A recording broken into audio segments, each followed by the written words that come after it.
Welcome to Business Innovators Radio, featuring industry influencers and trendsetters sharing proven strategies to help you build a better life right now. This is your host, Alicia DeBrill from Insight Media. Today's guest is Jason Madden. He helps those who are in career transition and wish to become self-sufficient. Jason helps to define their income, lifestyle, wealth, and equity goals. He does this by helping his clients realize those goals through franchise business models, which I find that's really unique. So without further ado, I want to welcome Jason Madden to the show. Hi, Jason. Welcome to the show. Hi, Alicia. Thank you for having me. No, it's a pleasure. I don't know much about franchises, so this is going to be a great interview. Can you start maybe telling me a little bit about yourself and your background? Your personal story? Yeah, of course. I'm an Army and Marine Corps veteran. Ever since I graduated high school, I've been in the military, and that's been about the past 16 years.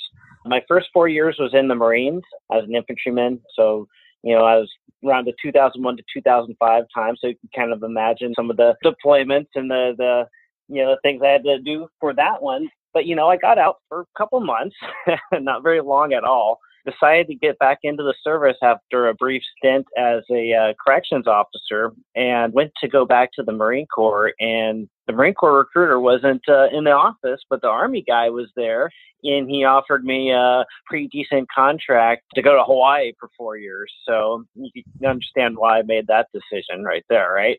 Well, I don't blame you. I actually was offered a job there. It took me a lot of money to convince me to stay. Absolutely. It was a great assignment, great time. So the past 16 years, I was kind of deployed and stationed all over the world. My career was outstanding. It was amazing. I had the time of my life. I wouldn't change it for anything. It really set me up to pursue my goals and, try to make a difference in the world. And that's really kind of what I ended up doing, deciding to do after my discharge earlier this year. I had honorable discharge. There was some medical stuff. I got injured in a deployment several years ago, long story short. But instead of, sticking around and maybe going into a government job like a lot of people would have done in my position, I decided to take matters into my own hands and go out there and help people obtain their own goals and try to start something completely new. I like it. You're taking your experiences and kind of taking it to the next level and using the experiences you've had in the military and Army, which kind of brings me to the next question. You've served over 16 years in the military, and I'm sure you've seen a lot and you've learned even more. So what can you tell us about this experience in the military and what you've been taught and how you're going to bring that to your clients? Oh, wow. So I've had so many different jobs. In the Marines, I told you I did the infantry job. I was also Marine Corps security forces. When I went into the Army, I did a little bit more infantry stuff, but eventually I went into the counterintelligence field as an enlisted man, and then later became a warrant officer. But some of those things I really took from there were those soft skills, leadership, teamwork, and communication. Then I learned a lot of those critical thinking skills and the analytical skills. And I really bring that to the table with my clients. Not so much the teamwork, because unless in some situations, we'll bring in their spouse and everything. I really like to do that. But when it's just between the two of us, I really rely on those communication skills. And then when we're looking into franchise options through the Entrepreneur Source system, of course, I'm using those analytical skills. I'm training that person that I'm working with, and I'm advising him. And, it really ends up tying things together really well. So talk to me about your coaching program. It sounds very unique. What exactly do you do? And can you explain a little bit more about what the Entrepreneur Source is? Yeah, absolutely. It can be quite confusing. I was a little confused at first when I first discovered it as I was transitioning out of the military. I actually met a coach that does exactly what I do. And the Entrepreneur Source is in itself a franchise business, and we're considered a nationwide career transition and alternative career coaching firm. So the Entrepreneur Source has about 34 years of experience in the franchising industry. So very reputable. We work with over 200 different franchise businesses in about 75 different industries. Of course, that could be pretty overwhelming, right? For sure. So as a coach, I'm kind of helping you put those filters on the search engine. And what we're focusing on is, you kind of hit it in the beginning. We're focusing on those income, lifestyle, wealth, and equity goals. How much time do you want to spend in the business? Do you want to work from home? How much time do you want to spend with your kids? Do you want to be able to adapt your own schedule? Do you want to be able to have control of that? So we talk about that. We also use a tool called DISC. So I think a lot of people in the military. I've heard of that. I think I'm a D if I remember correctly. I could tell. I could totally tell. But yes, so we're looking at your, the D and I, S, C. We're kind of playing matchmaker a little bit with some of the businesses based off of someone's DISC style, based off of everything I just mentioned. And, it really ties things together when we're going through that. Once we have those conversations of the goals and the DISC, and we learn a little bit about each other, I get a really good idea of where my client can be at. And so I'll present to them a couple of options. Usually I'll do about 3 because 2 is not enough. 4 is probably way too much. There's always decisions when they're in 3s, they seem to be a little bit better. Not so, what am I looking at? It's not so intimidating. From that point, I enable the discovery process. I facilitate. I introduce the people I work with a couple of franchisors, and those franchisors will teach them about their business model, introduce them to some of the franchisees, some of them that have been in the business for, maybe a couple months, somebody that's been in there for 2 to 3 years, just getting into their stride, and then maybe somebody that's been there for about 5 or 6 years and is has mastered that model. And that kind of gives the client a full 360 view of what these models are about, and they can see whether or not they fit in with that culture, if that's something that they're considering to do, that they would like to do as, a complete changeover from their career, or just as a semi-absentee model, and, maybe just using it as an investment. Okay, so can you tell me, what type of clients do you work with, and are there specific scenarios that, logically fit for you? Yeah, absolutely. So I can work with anybody. Because I'm a veteran, I'm working with a lot of veterans right now. That's just because mostly we speak the same language, and there's a lot of really cool veteran programs through the SBA that we can use to get some guys into businesses fairly quick as a transition from the military. But I also work with somebody that is considering owning a business as a part of their investment portfolio, someone looking not necessarily military, but looking to explore entirely new careers, or anyway, just maybe suffering from a poor job economy, which is not really likely right now. But in some cases, someone may be in IT and maybe kind of older in the profession and may not be able to get into some of those younger jobs, and might be just a little bit frustrated and want to take matters in their own hands, become self-sufficient. In our previous discussion, you mentioned a couple of interesting concepts. The first was U 1.0 and U 2.0. What is that all about? The U 1.0 it's not necessarily bad. It got you to where you are in life, but what are the other possibilities are there? What can you do even better and to achieve what you want in life, whether it's income, lifestyle, wealth, or equity, like I keep talking about? What does that look like? What does that improved person look like? So another thing that we kind of deal with is looking at possibilities, options, and dreams. A lot of people don't really consider business ownership as something like that, but what if you found something that you never even heard of? 95% of the clients I work with, they get into something that, they probably would have prematurely dismissed right away, or never even would have looked at on their own. And, what I do with that is kind of a cool thing. And, sometimes I'll look at something with a client, and I'll throw them something that they'll be like, "Hey, Jason, that doesn't even match my skills. You're totally off base." And then they check it out and they love it. So it's all about that discovery and investigation. The second concept that intrigued me was that you called employment to empowerment. Tell us about that as well. I mean, what do you mean by that? it's really being self-sufficient through business ownership. A lot of us strive to become anonymous in our employment. Sometimes we fall into the trap of staying unhappy in our careers due to fears of taking a leap and making a change. So if you're unsatisfied in your current career and you're looking to turn your employment situation around, we circle right back to you can transform into the U 2.0. Then we move from employment to empowerment. Nice. So now there may be just like a lot of people out there that may have some preconceived notions about franchises. I know I did before this conversation, before I met you. A couple that come to mind, they'll be working around the clock. They're going to completely burnt out. They can't afford the upfront investment. I mean, the list goes on. What's your feedback? Can you tell me how you actually solve those concerns for the investor?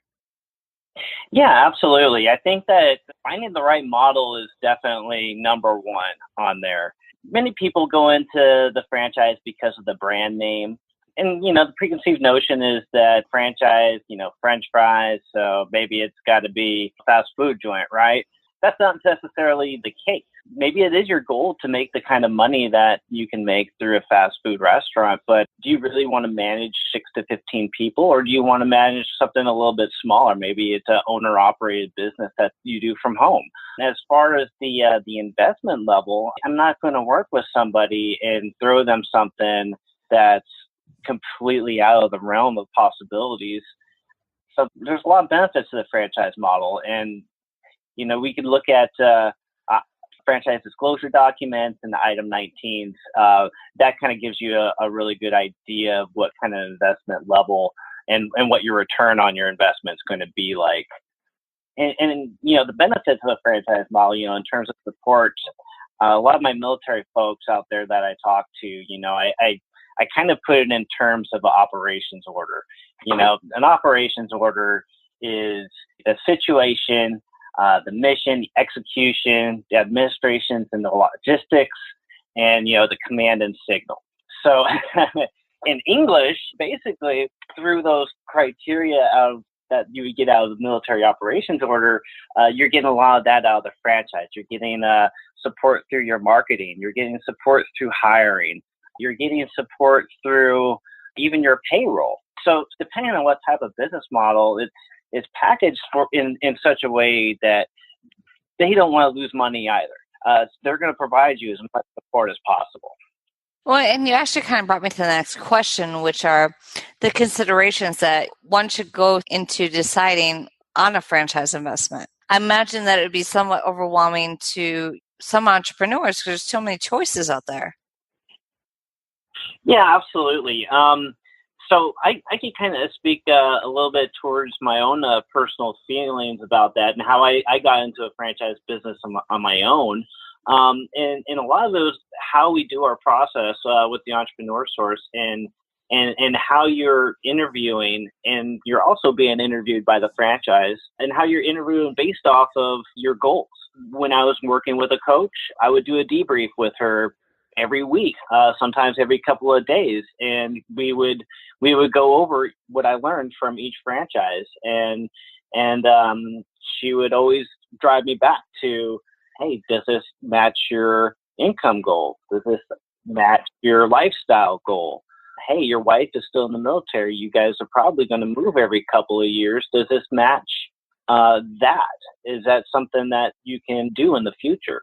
So it's always asking that why question. And of course, I always go back to reviewing, some of those franchise disclosure documents. I mentioned the item 19 before, and that's where you're going to get kind of an idea of what your income's going to be like. So does that match what your monthly household income's going to be, or what you need it to be? So there's a lot of things, and that's kind of why we're here.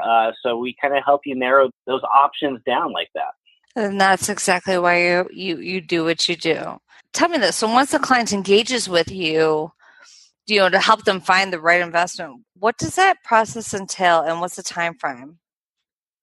So initially, my first contact with the client, I'm really trying to see what they're doing, what their job is right now, whether they have one or not, what some of their skills are, And we have that where you want to be in the next 3 to 5 years kind of talk. So we learn that from each other. And then we go back, probably do this a couple of times. In the next meeting, we're going to look at the income, lifestyle, wealth, and equity goals, and we're going to drill deep into them. And we're going to probably have a good hour or two conversation about all those goals, about all those skills, whether they've considered business ownership as an option in the past or not. What is that? If they did, what kind of businesses did they look up? Would they research? Have they been business owners before? Because some of my clients have been business owners in the past as well. And as you probably know, a lot of startups don't really last those first couple of years. So people do get kind of frustrated, and that's another reason why a lot of people go into the franchise model. It's already established.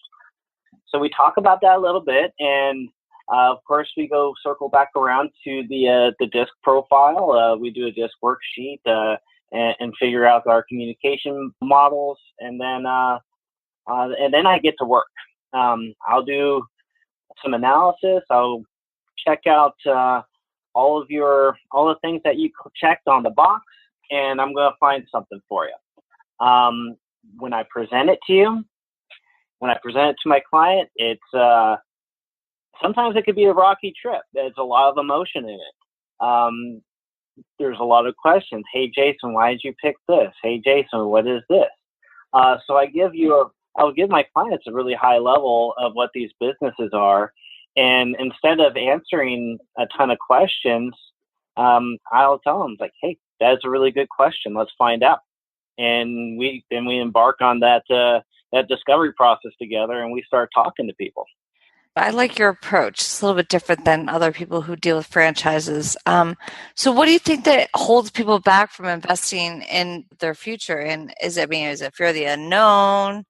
Is it something else? What is it that you think holds people back from actually taking this on? I think it's really a fear of the unknown. Business ownership in general is really scary. There's always a possibility of it shutting down. There's always the possibility that there's a recession and that particular business model is no longer viable to the community. There's just a lot of things. Fear is sometimes just false evidence appearing real. And, what I do is I help people find the facts through their own internal research. And that's kind of the beauty of this process is we get rid of those assumptions, and we're able to really drill down and do that kind of research that you wouldn't normally be able to do. That makes sense. But I really want to know, you provide all of this like free coaching and free services.